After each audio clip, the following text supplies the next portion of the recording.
સુરતથી નવા સમાચાર આવ્યા છે કૃષ્ણાબેનના લાડકી બેન રસીલાબેનના. જેવું એમનું નામ છે ને રસીલા, એવા જે રસીલા નીકળ્યા જુગારના.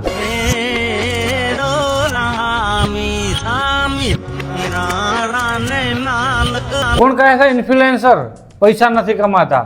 તો આ શું છે? પૈસા કમાવા તો જુગાર ચાલુ કર્યો હતો, પણ પોલીસથી કોઈ કમાઈ જાય ને એ ના સહન થયું. બેચારીને કેટલો લોડ હશે મગજમાં કે મોટી બેને ઘર લીધું છે તો હું એ કમાઈને લઉં. ઘરની તો ખબર નથી, પણ પોલીસ વાળાએ ઓડીની વ્યવસ્થા કરી આલી અને દિવસમાં 2 ટાઈમ જમવાનું ફ્રી. એ અલગ.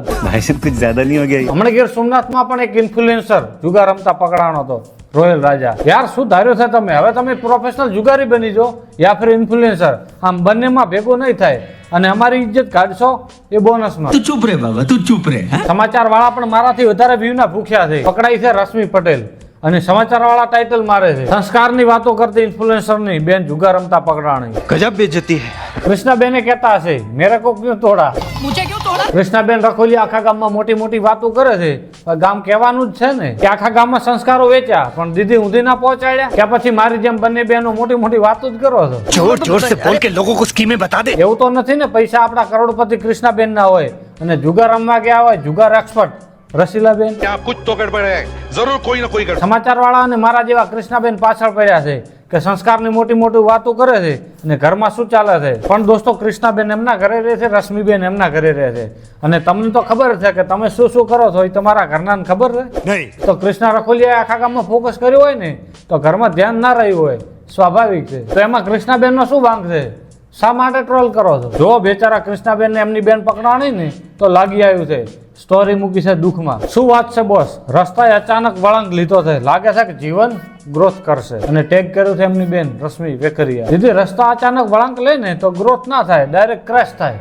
પણ તમારા નજરે જોઈએ તો ઘણા બધા મતલબ થાય છે. આપણે જોઈએ ચલો બેન બગડી છે તો હવે કેવા ચાલશે કે ભાઈ તારા મારે મેળ નહીં પડે, સમાજે કઈ નહીં કે, અને એમનો બોજ તમારે ઉપાડવો નહીં પડે, અને બોજ નહીં ઉપાડવો પડે ને તો તમારો ગ્રોથ તો ઝડપી થવાનો છે. કે પછી આખા ગુજરાતને ખબર પડી ગઈ કે તમારી બેન જુગારી છે એટલે હવે મોટી મોટી ઓપોર્ચ્યુનિટી આવશે જુગાર રમવાની. કે પછી બેન પકડાણી સમાચાર બન્યા, નવી રીચ આવશે અને નવી રીચ આવશે તો નવો બનાવેલો ધંધો ચાલશે. કે પછી ખોવા માટે હવે કંઈ છે જ નહીં, છૂટા પટે દુનિયા શું કહે છે, પેલું શું કહે છે, કંઈ ફરક જ નહીં. ગ્રોથની ઓપોર્ચ્યુનિટી તો ઘણા બધા એંગલથી છે. कमाल कर दिया आपने. कितने टैलेंटेड है आप. અને એક વાત સાચી એ પણ છે કે તમારા માટે આ કોઈ મોટી વાત નહીં હોય, કારણ કે ગુજરાતના ઘણા બધા જિલ્લાઓની અંદર જન્માષ્ટમીમાં સ્ત્રીઓ અને પુરુષો ઘરમાં બેસીને અને બહાર જુગાર રમતા હોય. માટે જે એરિયામાં કે તમારા એરિયામાં સ્ત્રી પુરુષો જન્માષ્ટમીમાં રમતા હશે તો એ એરિયામાં અને તમારા માટે આ બધું નોર્મલ છે. પણ મારો સવાલ એ છે કે જન્માષ્ટમીમાં ઘરમાં કે શેરીમાં સ્ત્રીઓ મનોરંજન માટે આજુબાજુ વાળી કે પાડોશીઓ કે કોઈ સગા સંબંધી નજીકની સ્ત્રીઓ સાથે રમે છે. પણ આપણા રસીલાબેન જુગારના એટલા રસીલા થઈ ગયા ને, 7 ભાયડાઓ વચ્ચે જુગાર રમવા લાગ્યા. ભાયડાઓ વચ્ચે બાયડો. આ રશ્મિ દીદી છે, તમે બધા ઓળખતા જ હશો. ઓળખતા હતા કે નતા એ ખબર નથી, પણ હવે આખું ગુજરાત ઓળખે છે. આ એ જ રશ્મિબેન છે, રસીલાબેન હરેશભાઈ વેકરિયા. નહીં ભૂલે. सही बात है. તમારા શોખ મોટા હોય ને ભાઈબંધ તો રિસ્કે મોટા લેવા પડે ભાઈ. રશ્મિબેન શિમલા મનાલી ફરવાનો, સોના ચાંદી કપડાનો બધાનો શોખ ધરાવે છે, તો ભેગું કેમનું કરવું? તો રિસ્ક હે તો ઇશ્ક હે ભાઈબંધ. તો રસીલાબેને પણ રિસ્ક લીધું જુગાર રમવાનું. पैसा ही पैसा होगा. અને કમનસીબી પોલીસે પણ રિસ્ક લેવાનું નક્કી કર્યું અને જીતી ગઈ. 8 બિઝનેસમેનો પકડ્યા જુગારના. 7 મર્દો વચ્ચે રમતી રશ્મિને જોઈને કૃષ્ણના પિતા અને રશ્મિના પિતા જીવતા હોત ને તો એક વાત કહો, हमारी चोरियां चोरों से कम है के. યાર આપણો સમાજ કોઈ એક ભૂલ કરે ને માતા પિતા ભાઈ બહેન બધા સગા સંબંધી બધાને સંભળાવવાનું ચાલુ કરી નાખે. તમે એને આમ ના કીધું ને તમે પેલું ના કીધું. યાર કોઈને ખબર હોય છે ભાઈ કોણ શું શું ધંધો કરે છે? કોને ખબર? એમાંય ખરાબ ધંધો ને ઘરનાને ખબર હોય? અશક્ય વસ્તુ. કારણ કે ગુજરાતમાં 100 વ્યક્તિમાંથી 95 લોકો દારૂ બીડી તમાકુનું સેવન કરે છે, પણ એમનાને ઘરનાને ખબર નહીં હોય. અને 50% તો એમ જ છે કે અમારો છોકરો કાંઈ નહીં ખાતો. ઘરનાનો શું વાંક? તો રશ્મિએ ભૂલ કરી છે તો રશ્મિને ટ્રોલ કરો, ખરાબ ખોટી કહો. કૃષ્ણા પટેલનો શું વાંક છે? કૃષ્ણા પટેલ રશ્મિથી અલગ રહે છે, અલગ ઘર છે, અલગ પરિવાર છે, તો એનો શું વાંક? તો કૃષ્ણા પટેલ પાછળ કેમ પડી ગયા છો?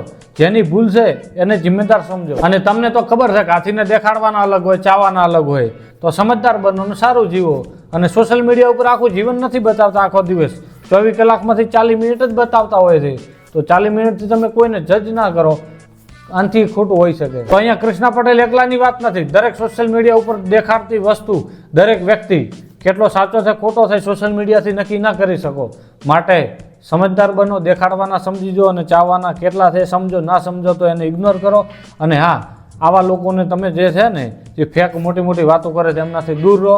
જય શ્રી રામ, જય હિન્દ. અને હા, નવો વિડીયો આવ્યો છે તો લાઈક કરી નાખજો, ઘણા દિવસો પછી સબસ્ક્રાઈબ કરજો ને હાઈપ કરી નાખજો આપણા વિડીયોને, મજા આવે તો.